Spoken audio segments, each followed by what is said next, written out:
په 12 مئی راغلی ته خبره یې کوله نسیم او اسفندیار دوی پاڅېدل نو ویې چې زه نن سبا خبرې کوم نو ته وخندل مې چې سبا خبرې کوې نو سبا خبرې به اورم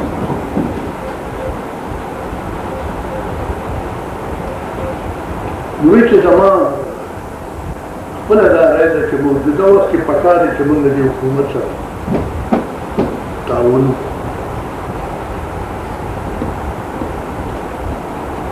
او دا ملي مفاهمت خبره نو ما ته ویل چې ملي مفاهمت خبره خو اسفندیانو کې پارټي کوي او هغوی د ملي مفاهمت خبره کوي د دې لپاره چې ټولې پولیټیکل پارټیو د هر څوک چې یوځای شي او په دې ملک کې د جمهوري عمل لپاره کوشش وکړي چې په ملک کې سمانه د اقتدار راشي او د قوم ته وسپارلی شي دا هم د خپل ملي مفاهمت نوم ورکړی دی خو ته خو خلک راجمع کوې چې دا کونسل جوړ کړي چې مشرف د لاس مضبوط کړي موږ قوم نه غواړو ته مشرف نه غواړې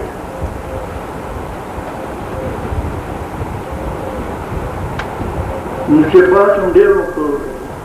ډېر لرې لاړو ما ورته ویل چې حقیقت دا دی چې تا خفه کېږم چې نور بیا د حقیقت یې وکړو په ډېره غریبۍ کې تا د قوم ډېر خدمت کړی دی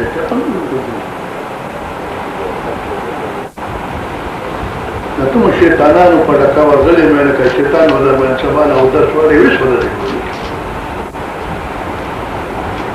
او ما ورته ډېر خلک په دې ټال زانګي ډېر خلک زموږ نه په دې ټال په زنګېدو کې لاړل چې موږ لاړ شو دا پارټي به ختمه شي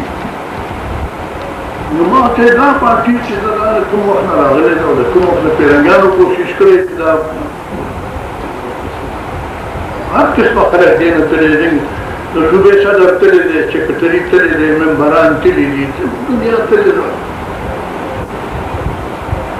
مې د ټول نه یو خبره ورته وکړم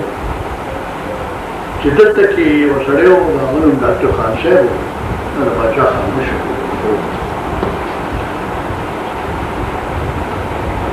دوه ځله د صوبې وزیر اعلی پاتې شوی دی نو ما ورته یو ځل په جرګه کې ځم ناستم نو خبره یې وکړه وایي شته څوک چې زما دې خبرې جواب وکړي نو د نسیم پلار ناست و امیر محمد خان هغه ورپاسې د امیر صاحب جواب یې ما نه راځي خو ماته یو مشکل دی زما ژبه بنده ځکه چې تا سره څوک ناست دی دا دته زه بابا یم باچا خان یې ورته یادوم او دې تا ته دادا وایي نو زما په تا وس نه رسېږي نو ما ورته ویل د باچا خان دادا پارټي پرېښوده لاړه چې دوی جوړ نه شو نو ما به ډېرې سپینې خبرې چې بل ته وکړې نو فیصله په دې وشوه چې ښه ته ما لږ یو موقع راکړه زه پر ټوله خبره بیا سوچ کړم کله راځې زه حاضر نو چې سوچ یې وکړ نو دغه پریس کانفرنس کې بیا اعلان وکړ بیا ما نه نه دی راغلی او څوک وایي چې اسفندیار ایستی دی زما دا خبره په نوٹ کې چې زه د نه دی ایستی هغه په خپله پارټي پرېښې ده چې که ته د ملي مفاهمت خبره کوې د ملي مفاهمت خبره خو اسفندیار وکړي نو ته په پریس کانفرنس کې د ملي مفاهمت خبره وکړه که نه او چې ته راپاسې او ته چې زه جي ډي اے نه منم د دې ستا ملي مفاهمت سره سره منم نو دا په دې په پارټۍ کې صدر پاتې شوی او دوه ټرمه صدر پاتې شوی دی دواړه ځله ما نوم پیش کړی دی ټول ملګري موجود دي نو دا خو د یو معمولي عقل او د معمولي سیاسي ذهن سړی به هم په دې خبره پوهېږي چې جې ډي اے کله جوړېده نو اجمل صاحب ته په هغه وخت کې د کمیټۍ ممبر و تا په هغې اعتراض نه دی کړی او چې جدي ولا بیا کېناستلی او نو د ټول سره تپې ګرځېدلې چې هغوی پریس کانفرنس کې ته پکې ناست وې نو تا خو ده ته پته ده چې که دې سبا له په دې جدي باندې اعتراض کوي نو دا ډېره پارټۍ د اصولو مخالفت کوي او چې پارټۍ د اصولو او د پارټۍ د فیصلې مخالفت کوي نو بیا پارټي پرېږدي نو ځکه زه وایم چې دې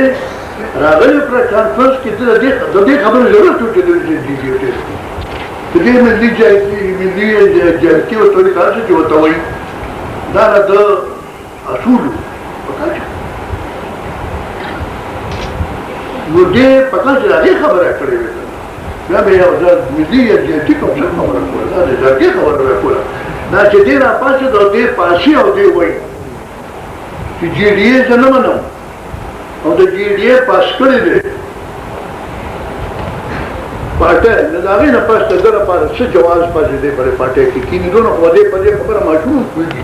دې په توبې باندې حمله وکړه شنیک نشته چې له خپل ځان تپوس وکړي له خپلو شروع د حق هغه یې ونه ورکړو ضرور جوډیشل سپریم کونسل ته ضرور هغه یې ونه ورکړو میعاد یې ونه ورکړه 3 کاله دی د نر بچیان او د ټولو لویه خطرناکه خبره ورته چې په آیین ته ترمیم اختیار یې ورکړو نو اوس زه د یو سیاسي کارکون په حیثیت باندې په جمهوریت او په دې باندې یقین لري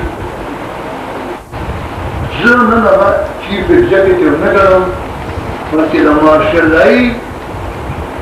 پاکستان شهنشاه معظم یې ګڼم ټول اختیار هغه سره دی چې څه کوي هغه کولی شي